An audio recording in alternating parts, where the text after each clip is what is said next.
À tous, je voulais partager l'échange que j'ai eu avec Bernard-Henri Lévy au cours d'une présentation de son dernier livre récemment. Donc le journaliste lui a posé une question, la question inévitable, comment il recevait, qu'est-ce qu'il pensait des critiques sur son implication dans l'intervention de la France en Libye.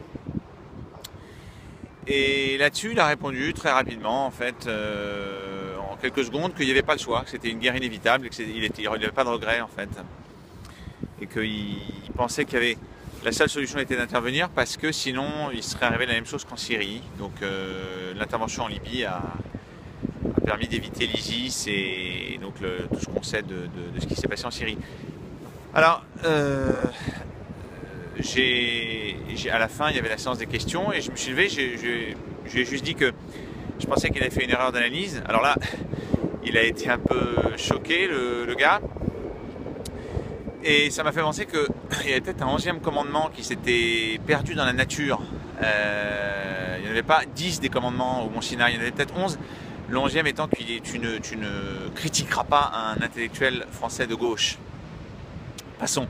Alors, en fait, je lui ai juste dit que l'ISIS, l'origine de l'ISIS n'avait strictement rien à voir avec la Syrie, que c'était lié à l'intervention américaine en Irak, et que cette même intervention avait créé un vide de pouvoir, avait mis au placard les officiers de l'armée irakienne, avait créé une rage sunnite, etc., etc. On ne va pas refaire l'histoire.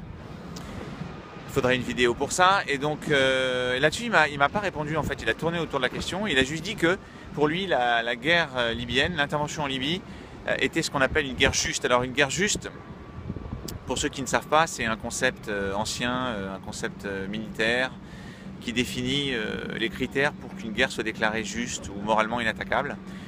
Et c'est très ancien, il y a beaucoup de penseurs qui en ont discuté, dont Thomas d'Aquin. Et en fait, les critères, il y en a 5 ou 6. Il y en a 2 en fait qu'il a mis en avant BHL.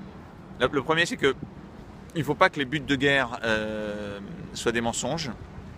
Et le deuxième, c'est que l'intervention, le résultat après intervention est meilleur qu'avant intervention. Alors, pour le premier, en concernant les buts de guerre, bon, je veux dire, c'est très, très discutable. Il y a des emails qui sont sortis de la commission du Sénat américain qui a enquêté sur l'attaque de l'ambassade américaine à Benghazi, en Libye. Et ces emails relatent les conversations entre Hillary Clinton, qui était secrétaire d'État, et Sidney Blumenthal, qui était son conseiller, qui lui-même avait les informations de vétérans de la CIA. Et dans ces emails, on apprend que les avions humanitaires français contenaient des hauts responsables de compagnies françaises comme EDS, Total, Vinci. Donc j'imagine qu'ils n'étaient pas là pour aider les forces spéciales. Et on apprend aussi que Nicolas Sarkozy se targue de l'intervention libyenne parce que ça va permettre de redorer le blason militaire et économique de la France. Donc en ce qui concerne les buts de guerre et les mensonges, je crois qu'il y aurait débat. Le deuxième critère sur le fait que c'était mieux maintenant que s'il n'y avait pas eu l'intervention, BHL parle de la Syrie et dit voilà, en Syrie il y a 250 000 morts ou 300 000 morts. Voilà ce qui se serait passé en Libye si on n'était pas intervenu. Bon, cet argument il est fallacieux parce qu'il compare 2 pays comme s'ils étaient identiques et j'ai l'impression que BHL joue au Monopoly en fait. Il échange la rue de la Paix contre l'avenue des Champs-Élysées et je crois pas que la politique internationale marche comme ça.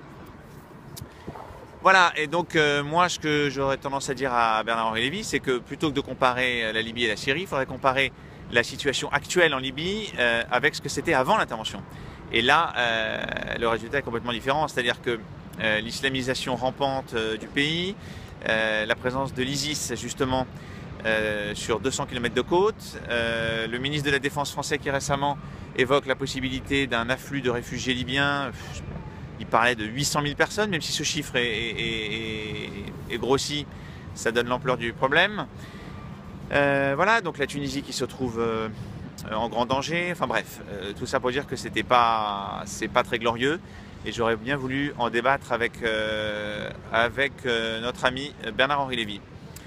Voilà, Bernard-Henri Lévy est un homme qui a beaucoup de culture, ce qui fait que je le respecte. Mais en tant qu'homme de culture, il devrait apprendre... devrait réfléchir à l'humilité et au doute et au moins et en tout cas à l'autocritique. Voilà, j'espère que vous avez aimé cette vidéo. Bye.